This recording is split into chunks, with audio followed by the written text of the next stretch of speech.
Greetings, Dick Snaps.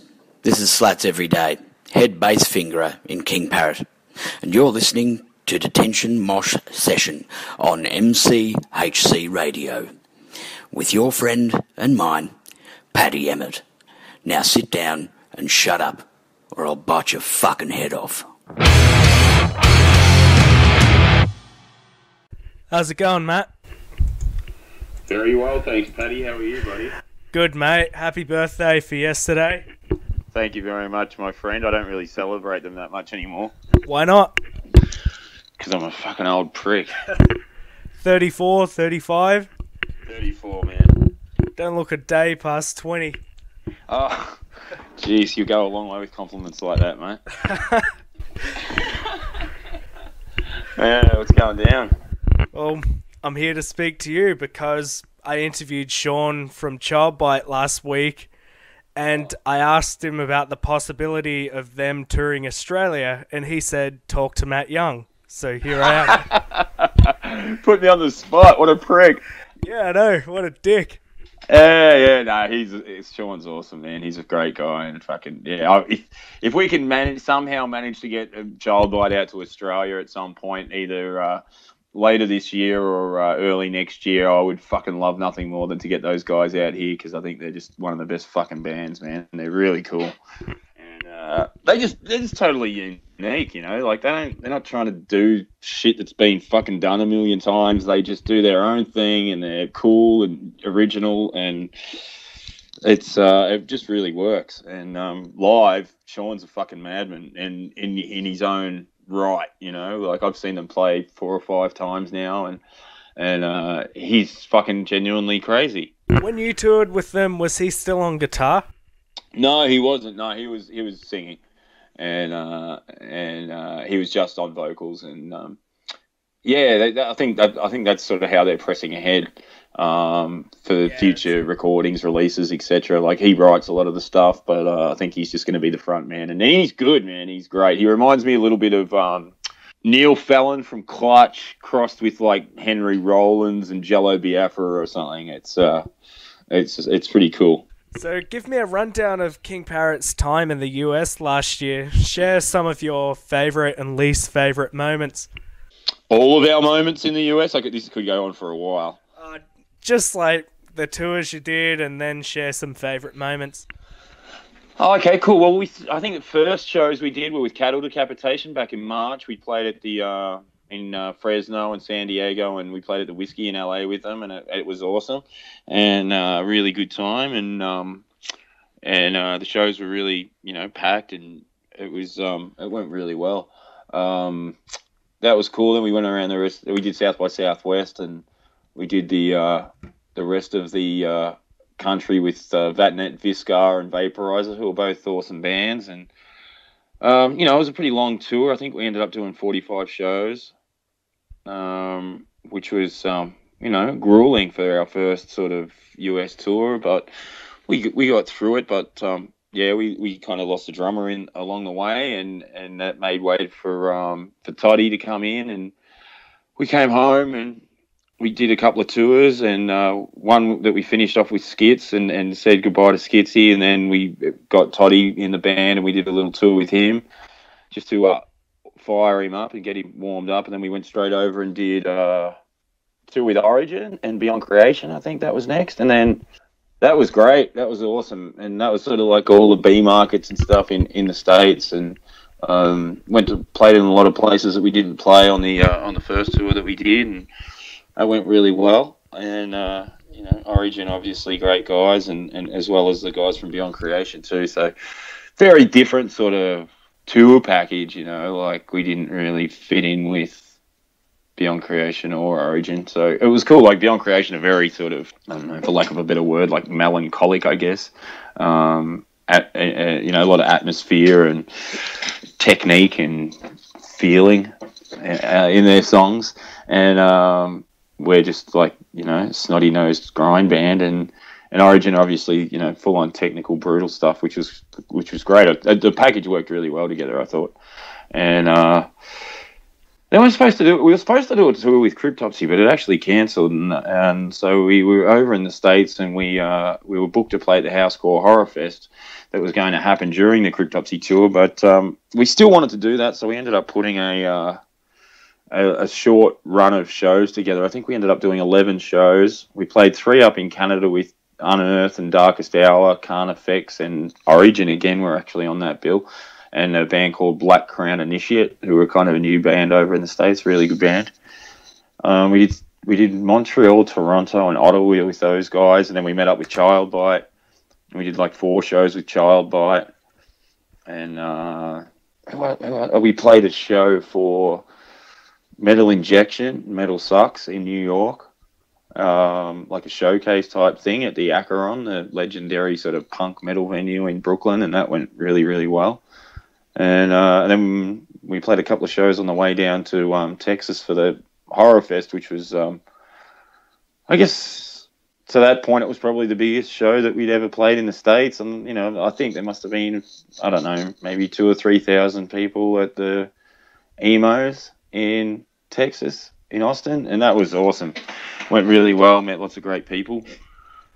And then we came home, we did a few shows. And then we went back again and did the Down tour with Down and Orange Goblin. And Blast was supposed to join the bill, but they only ended up doing 3 shows in California of that tour. So that was kind of good for us because we sort of got, you know, the show started a little later and we got a 45-minute set. And, you know, we got to go on tour with Down and Orange Goblin, which was like, you know, kind of one of those things that, you know, when you start a band, like when we started out a few years ago, like we never would have thought we would get the opportunity to do such an amazing tour, playing all the theaters and you know, massive venues in the States and amazing sound systems and you know, touring with some of our favorite musicians. So yeah, it was a dream come true, man. It was a great way to finish off what had been an extremely sort of busy year, and yeah, we just very, very lucky, you know. It was great. It was definitely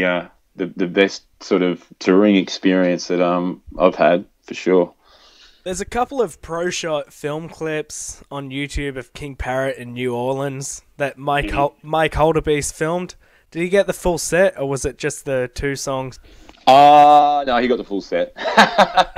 But he only just puts out songs on YouTube, I think, and you know, he just put out what he thought was the best and what would work, and that's kind of cool too. You know, I kind of like that angle, you know, rather than, I don't know. I'm not all in for watching bands do full sets on YouTube and stuff. You know, I'd like to get an idea of what a band's like, but I don't think if you're putting a full set up there, I don't think it gives an actual portrayal of what it's like to be there, and I think it encourages laziness, and I don't like that. I can tell that. Is that all right with you, Pat? Yeah, that's fine with me. I just thought maybe the full set would be good for, say, a DVD release. It's very good quality. Oh yeah, yeah. We'll get to that. We'll get to that at some point. You know, we might not be at that stage in our career just yet. Well, you never know. Yeah, well, look, yeah, Mike Holderbeast's a great guy, you know, and we've done more stuff with him since, and he's a lovely guy, and he's exceptionally talented at his live videos, that's for sure. So, you know, something might pop up with him later down the track. So this new King Parrot album, what info can you give me about it? Say the album title, when it will be released. I can't give you any of that information, Patrick. Oh, damn. No, look, we recorded it over in New Orleans when we were there, and you know, we recorded it with Phil Anselmo and his guys there, and we're just sort of working behind the scenes at the minute, doing the artwork and getting the final mixes and masters and all that stuff done. And yeah, you'll hear soon enough. Obviously, we'll have it out through our avenues and all that sort of thing. But what I can say is it's, you know, we had a lot more time to sit down and record this time. The songs are a little bit better, I think. You know, we spent a month up in the woods between that Origin tour and that short little 11-show run that we did before we started off with Unearth and the Darkest Hour, we had a month there in Vermont where we just sat in the woods and in our friend's barn, and we just wrote the album, and it was a great thing, and great way to just be able to slow down and work on songs and have that continuity of writing going on, which was something that we hadn't been afforded before.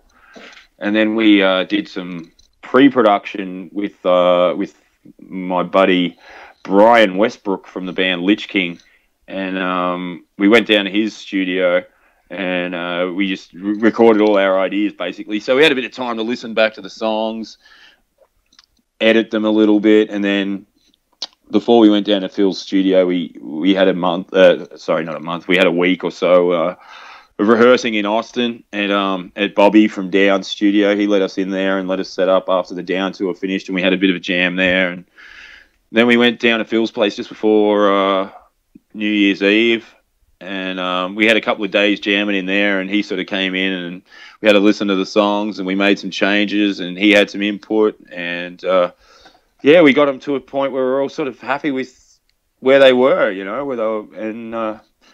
I think it's a much better effort, and I'm really, really looking forward to getting it out and showing everyone what we've come up with, and I have to say, Toddy coming in on the drums in the last sort of 6 months is, it's been a godsend. He's awesome. And his performance for playing drums on this new record is really, really cool. And I'm happy for him, and I'm happy for the band that he did such a great job on it. When did you find out that you would be recording in Phil Anselmo's studio? Because it seemed like sort of a late announcement. I guess, you don't have to announce everything, I guess. And, it's like one of those things. It's just sort of, you kind of keep it on the down low a little bit, I guess. But it's, it's a huge honor to be asked to, go and work with him. He's, one of my favourite musicians of all time and one of the best frontmen of all time, and I don't think anyone's ever going to sort of say that he's not. It was just an amazing experience, and we knew for a little bit, but it's just these things just sort of take time behind the scenes, I guess, and it all just sort of happened pretty organically, What are some of the lyrical themes on the new album? Well, I guess some of it's maybe there's a bit of a theme of frustration underlying the album, and I think we wrote it all in such a short, in that 1 month, all the lyrics. I had some ideas and stuff for songs, and but I guess you never. Until you write the actual song, you never know how the lyrics are going to fit in, or exactly what you're going to sing about, or a song or a riff might sort of provoke some sort of thought about, might change what you originally had or whatnot. But there's definitely,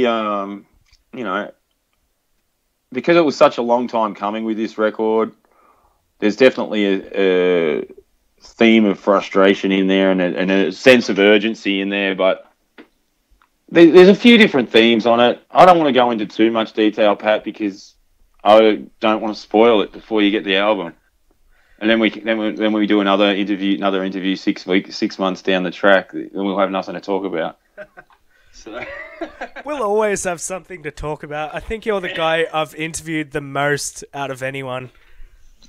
That's probably true. But look, man, it's cool. It's nasty and it's vicious, but I think there's little bit more. I think the first album we did was like really relentless in terms. When I listen back to it, it's just like punishing the whole way through. And I think this album shows a little bit more maturity, and there's a little bit more space in the songs, and especially there's a bit more space in the vocal delivery too. And I've tried to mix it up a little bit rather than just this all-out sort of squawking attack. It's there's a bit more variety on there. So, but at saying that as well, it's certainly no departure from the direction that we were going in. You'll definitely know that it's a King Parrot album from the moment you turn it on. So since you're also signed to Housecore now, as well as Candlelight Records, how will you go as far as releasing it? Do you think you'll have a special Housecore release? Yeah, there's a bit of innuendo, speculation and all that sort of stuff about labels and all that sort of thing, but yeah, I guess I'm not really choosing to say too much about that at the moment, other than that, negotiations are underway and sort of things are happening, and yeah, it'll all come out very, very shortly when we put out a new video and announce all the stuff that's happening. So yeah, it won't be too much longer, and we'll have all that information out. I remembered something earlier today. It was when you guys were doing the pre-orders for Bite Your Head Off back in 2012, and I asked you a question. I was like, are you going to do any like pre-order t-shirt and CD packs? And you're like, fuck off, we're not signed to Roadrunner. And look where you are now. Yeah, we're still not signed to Roadrunner, but big label. Yeah. Well, look, man, I think there might be something for you this time around, Pat. How's that sound? Sounds great. Yeah. Look, I mean, I guess when we were doing Bite Your Head Off and all that, we were doing it all ourselves. We did everything ourselves, and the labels and stuff like that didn't come on board until a little bit after. So this time around, things are definitely a lot different. So you might get a little bundle or something like that, Pat. Good, I'm glad. Awesome. So you mentioned to me the other night when I saw you that you're doing a new music video, or you've already started it. I don't quite remember. What shenanigans have you planned for that already? Oh, you're like that kid at Christmas that just wants to know everything, aren't you? I guess so. Yeah. No. We filmed what I will tell you is we filmed the video when we were over in the States, and it's good. I think it's going to turn out good. I'm still waiting to see the final edits and all that sort of stuff, but it's looking good, and we had a lot of fun making it, and as we always do. And we worked with people that we hadn't worked with before, but it was cool, and I think it's going to be a good little showcase of what's to come on the new album, and that's hopefully going to come out in about a month or so. Last year, you got to play the Melbourne leg of Soundwave Festival to a massive crowd right before Mastodon headlined. This year, you'll be doing the whole Soundwave tour with each show at 11 in the morning. How do you think you'll do this year, being the first band on? I don't know, man. Do you think anyone's even going to be there at 11:30 in the morning? I certainly won't be. Oh, you won't be? I'm joking, mate. Of course I will. Man, I thought it was going to be like a private show for Paddy. Look, man, I think, obviously we're going to have to be there very early, and we'll have to... You're going to hate that.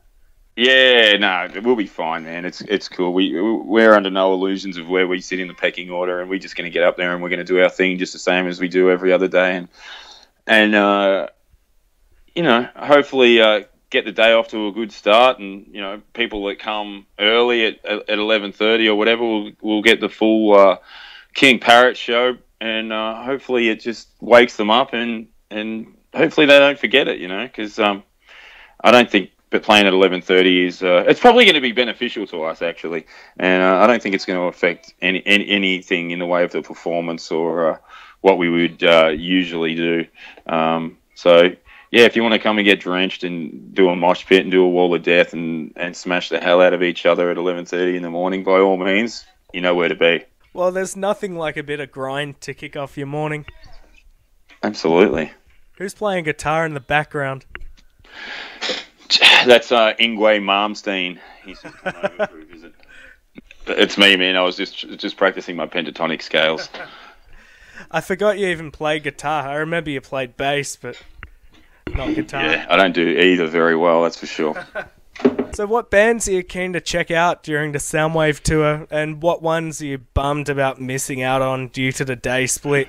Well, I guess we missed out on Killer Be Killed and all that stuff, which is unfortunate. To be honest, I haven't had a really close look at it, but I think we missed out on Exodus as well, which sucks. We do get to see Faith No More and Soundgarden, and I think Lamb of God are playing on the same day as us, and Near Bliv Scaris are playing on the same day as us, and I don't think we've ever actually really played with those guys, so it'd be cool to hang out with them. And you know what?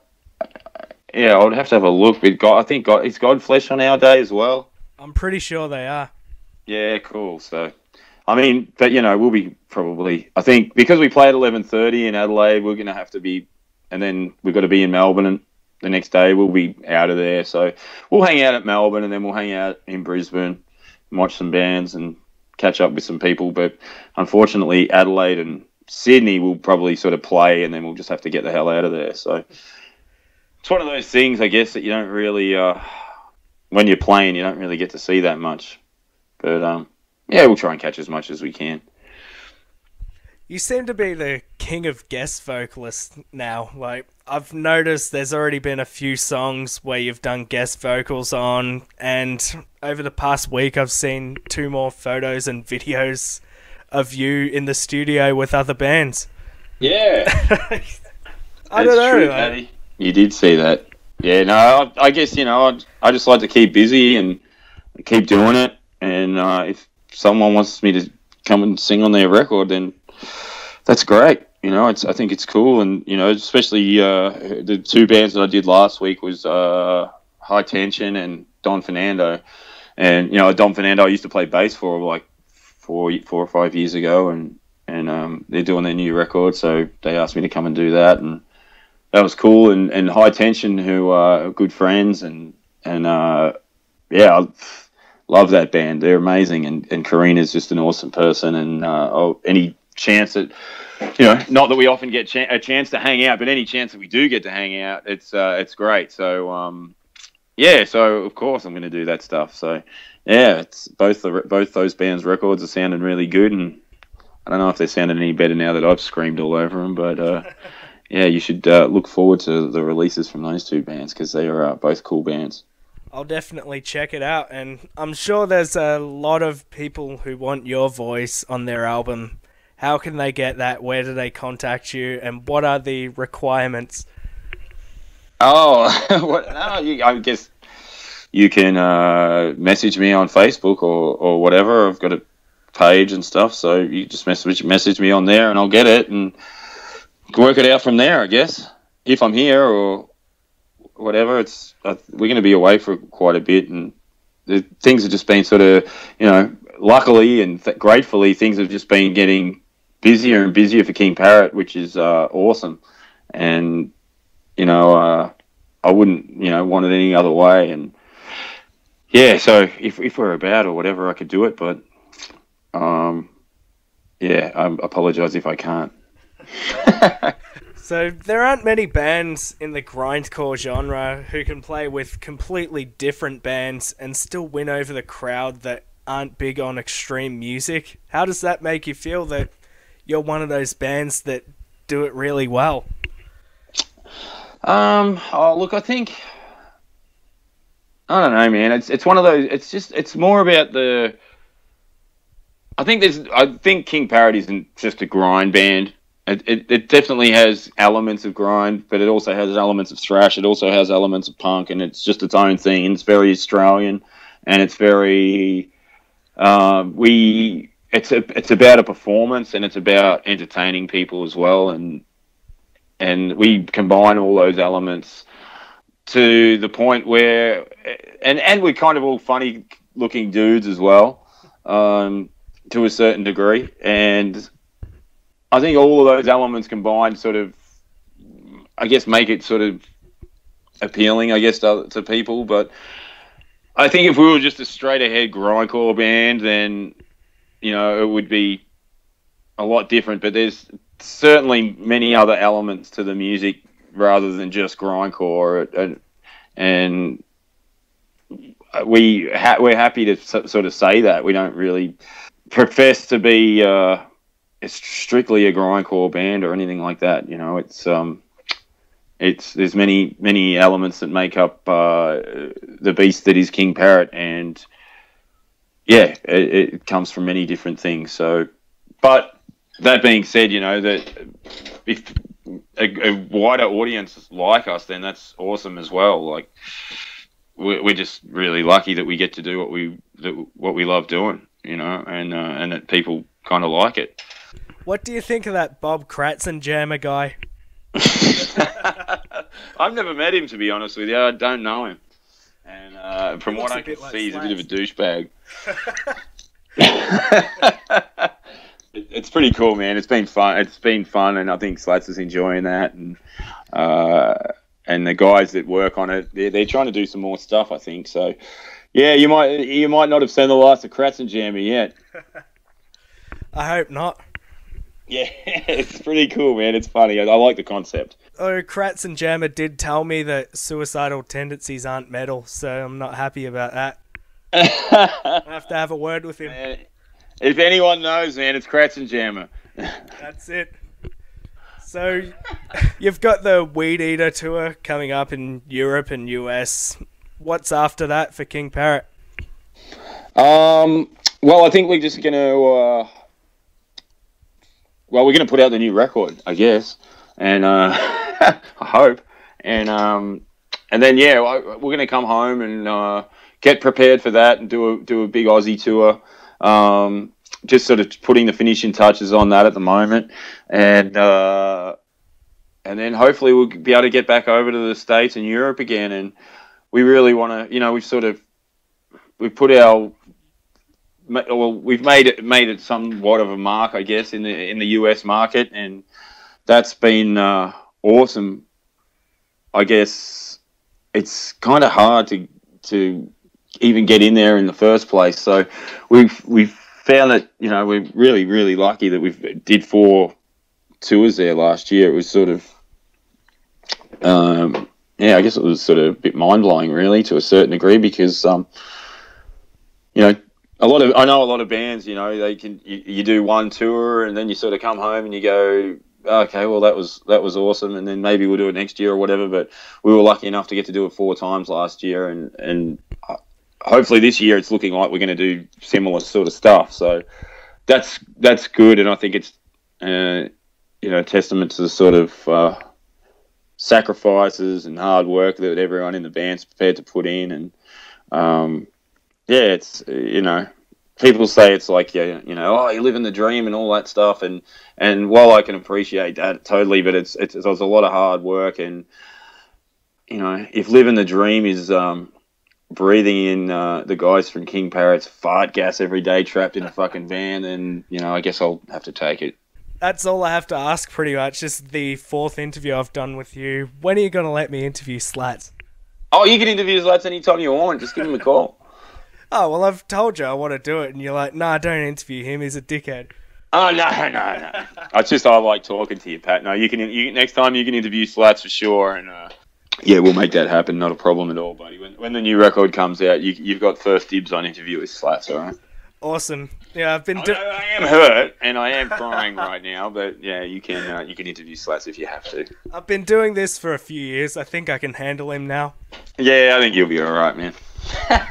But pleasure talking to you as always, man. Any famous last words? Oh no, not really, man. Thanks heaps for your support, mate. I appreciate it a lot, and yeah, you've been there, sort of supporting us since the start, and it's you know, it doesn't go unnoticed, and yeah, I always enjoy hanging out with you. So much appreciated, man, and thanks for supporting the scene.